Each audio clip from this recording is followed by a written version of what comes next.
चलो गाइस, हाय, आप सब कैसे हैं? आज हम बात करेंगे ऊप्स कंसेप्ट क्या होता है उसके बारे में। ऊप्स कंसेप्ट को बेसिकली उसका फुल फॉर्म अगर मैं आपको बताऊं तो ये होता है ऊप्स का, ये ऑब्जेक्ट ओरिएंटेड प्रोग्रामिंग सिस्टम।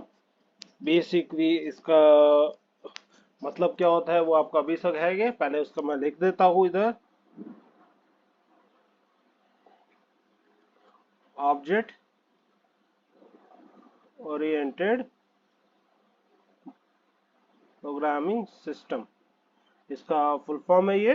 उसके बाद अगर मैं आपको बोलूँ इसका मतलब क्या होता है, तो बेसिकली ये इसका मतलब ये होता है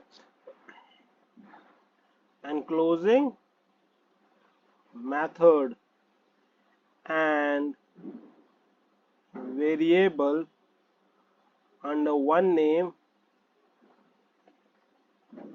for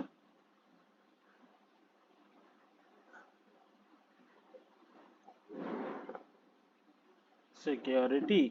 ओके, तो अब आप बोलेंगे इसमें एक्स्ट्रा लेवल ऑफ सिक्योरिटी कैसे हो जाती है, हम लोग इसमें समझेंगे।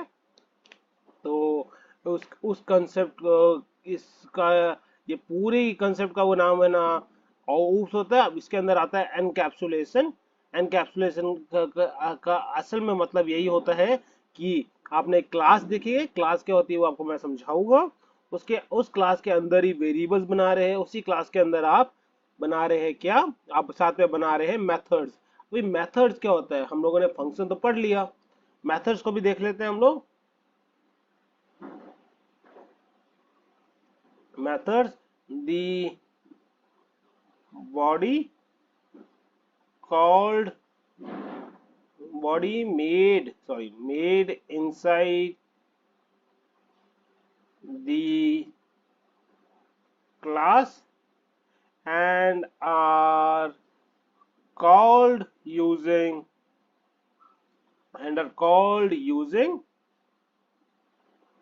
objects are called methods।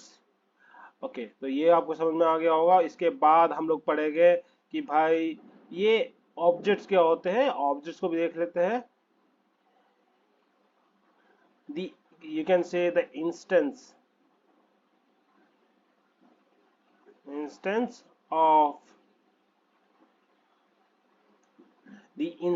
of a class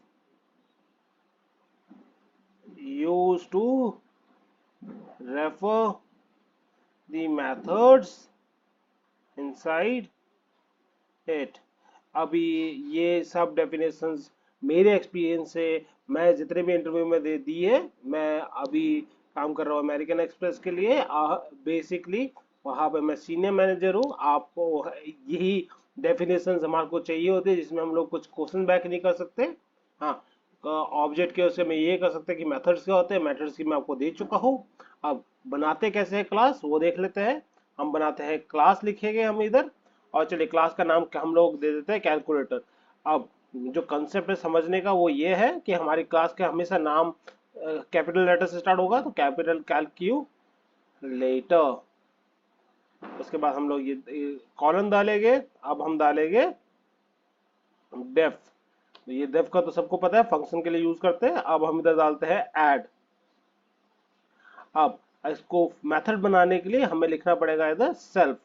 अगर आपसे कोई पूछे बेसिकली डिफरेंस क्या होता है फंक्शन और मेथड में, तो आप ये लिख सकते हैं function does not include self in self parameter self argument in that in that, and along with that in function include a self argument, sorry, function doesn't include a self argument whereas method include a self argument।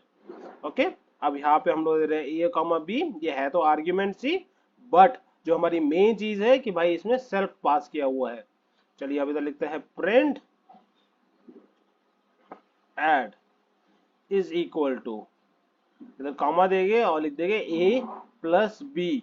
अगर आप देख रहे हैं तो हम लोगों ने अपने जो आर्ग्यूमेंट था उसी को सीधा कॉल कर दिया है। अब बैक करेंगे, यहाँ पे हम लिखते हैं मेन। मेन क्यों लिख रहे हैं, बेसिकली समझ में आ जाए कि ये है। अब हम एक ऑब्जेक्ट बनाएंगे, ऑब्जेक्ट का नाम हम लोग ओबीजे ही दे देते हैं। इसके बाद हम लोग लिखेंगे कैलकुलेटर और यहाँ पे एंटर मार देंगे। जैसे हम लोग एंटर मारेंगे अब हमारे को बेसिकली हमारे ऑब्जेक्ट से मेथड को हमने कॉल कर दिया है। आप देख पा रहे होगे, तो ये हमारी क्या है, इसको बोला जाता है क्लास। ये क्या है हमारा मेथड विद आर्ग्यूमेंट्स। आप सबको बेसिकली यही इंटरव्यू में पूछा जाएगा, तो इसलिए आपको पता होना चाहिए ये क्या है। अब हमारा ये क्या है, ये है हमारा ऑब्जेक्ट।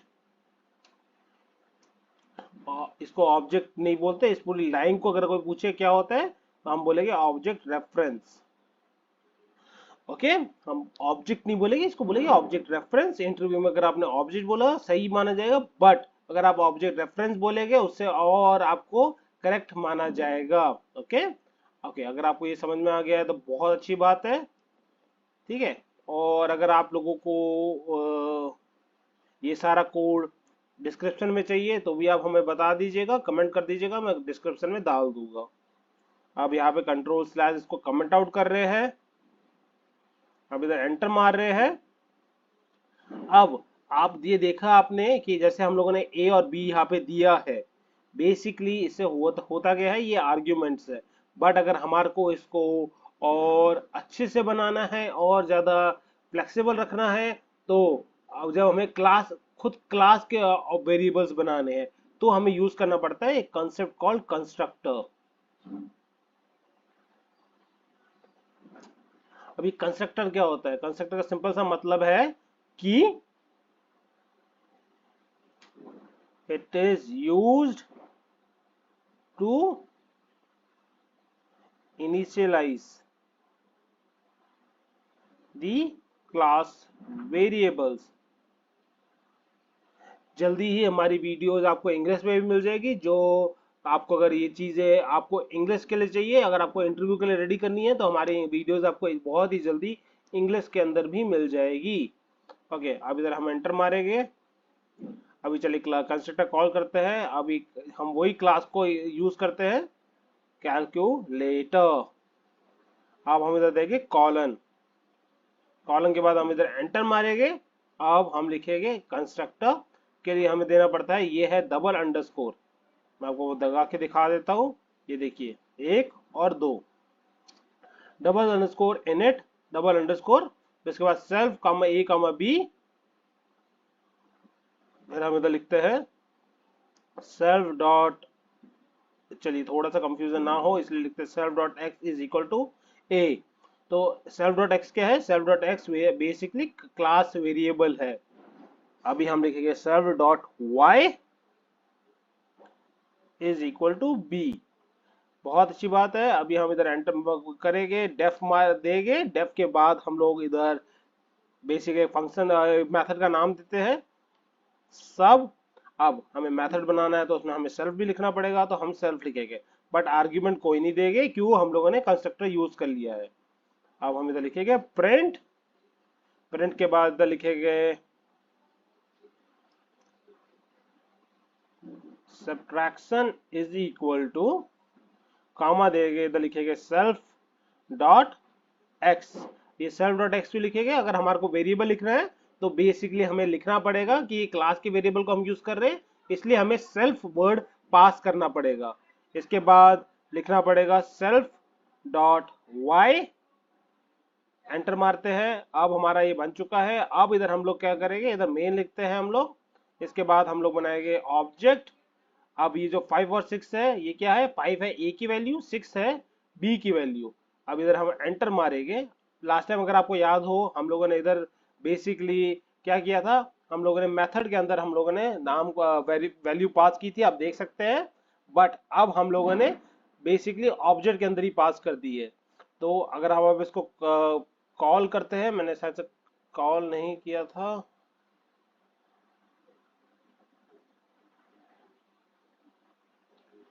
तो देख पा रहे हैं 5 माइनस सिक्स इज -1।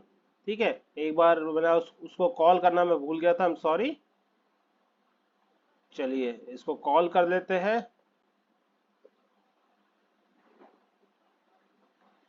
ओके, अगर आप इधर देखेंगे तो ये ऐड हो रहा था 5 + 6 इज 11, बिल्कुल सही आंसर आ रहा है, आप समझ गए होंगे।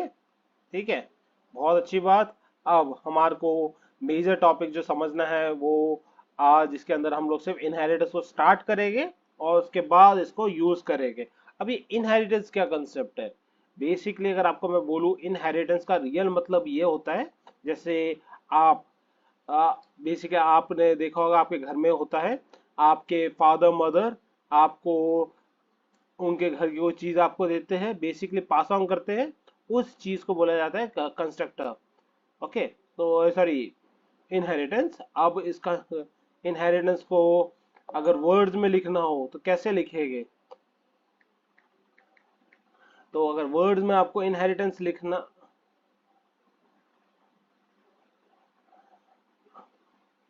इनहेरिटेंस आपको अगर लिखना है तो आप पहले उसको डिफाइन करेंगे। अब डिफाइन होते ही कैसे है वो मैं इधर लिख देता हूँ आप लोगों के लिए। ठीक है, इनहेरिटेंस का सिंपल सा मतलब है some class is getting inherited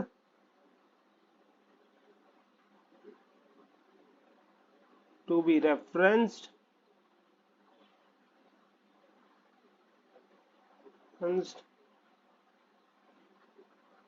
through object।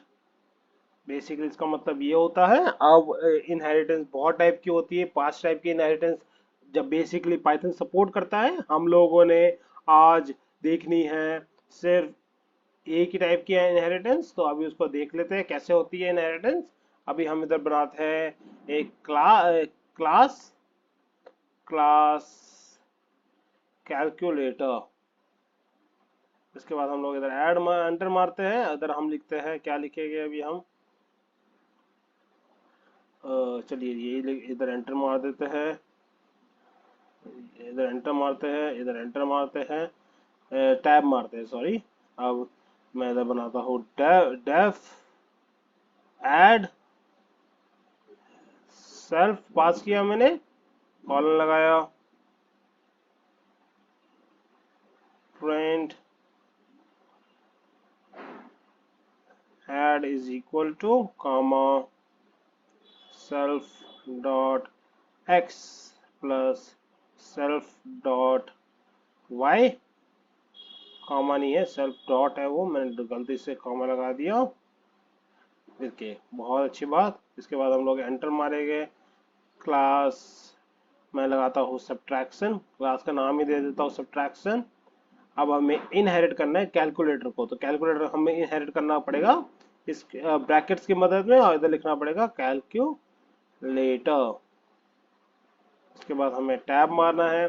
देखिए ये कोई रूल नहीं है कि फर्स्ट लेटर हमेशा कैपिटल होगा, बट इसको अगर आप मान के चले तो ये बहुत अच्छी बात रहेगी। अब हम करेंगे डेफ। अब हमें बेसिकली 2 वेरिएबल ऊपर भी पास करने हैं, इसलिए हम लोग इधर 4 वेरिएबल यूज करेंगे। अब हम लिखेंगे सुपर। सुपर वेरिएबल हम यूज करते हैं जब हम लोगों को ऊपर पास करने होते हैं वेरिएबल्स।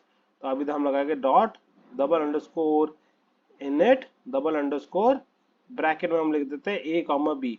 जो फर्स्ट की 2 वैल्यू होगी वो पास हो जाएगी ऊपर, ये दोनों वैल्यू कहाँ चले जाएगी, सुपर की मदद से ऊपर।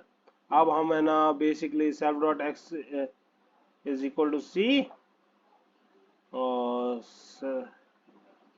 Self dot Y is equal to D. चलिए एंटर मारते हैं, डेफ सब। मैं इतने सिंपल सिंपल एग्जांपल इसलिए ले रहा हूँ कि आपको समझ में आ जाए कंसेप्ट। हमारा कंसेप्ट को समझना इंपॉर्टेंट है। तो बेसिकली प्रोग्रामिंग करना हमारा मेन इंपॉर्टेंस अभी नहीं है, क्योंकि हम लोगों को कंसेप्ट समझना है। इसलिए अगर आपने कंसेप्ट समझ लिया उसके बाद आपको ये आ जाएगा सेल्फ कामा ए, नहीं सेल्फ कामा क्यों दे रहे हैं, तो सिंपल एग्जांपल से आप जल्दी समझ जाएंगे, इसलिए सब्ट्रैक्शन इज इक्वल टू, आप इधर देंगे self dot X minus self dot Y. अब हम इधर ऑब्जेक्ट बनाएंगे, तो उसके लिए पहले मैं तो मेन लिख देता हूँ।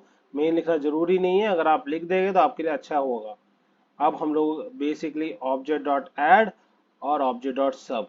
अब आप देख सकते हैं कि basically object dot add add method किसके अंदर है, हमारी कैलकुलेटर क्लास में, और सब मेथड है हमारी सब्ट्रैक्शन क्लास से। बट हम लोगों ने ऑब्जेक्ट के थ्रू बेसिकली हम लोगों ने पेरेंट का भी मंगवा लिया है और चाइल्ड का भी मंगवा लिया है। अभी पेरेंट चाइल्ड क्या है, basically this is the parent class, parent class. इसके बाद इधर बोला जाता है this is the child class. चलिए बहुत अच्छी बात है, इसको सेव कर लिया। इधर हम लोगों ने इसको रन करने की कोशिश करते हैं। रन में कुछ गड़बड़ हो गई है, क्या गड़बड़ है, गलती से मैंने तो कॉमा दे दिया है, CLS। और इसको रन करते हैं तो आप देख पा रहे हैं बेसिकली रन हो गया है। तो इसी कंसेप्ट को बोला जाता है ऊप्स कंसेप्ट। अभी हम लोगों ने ये देखी है सिंगल इनहेरिटेंस। क्यों, क्योंकि सिर्फ इसमें एक क्लास इनहेरिट होती है दूसरी क्लास में। अभी इसके आगे कंसेप्ट सीखने के लिए आपको नेक्स्ट वीडियो में देखना पड़ेगा।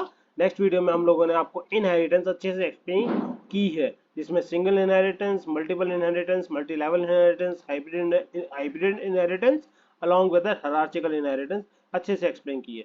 So please don't forget to subscribe and like the video.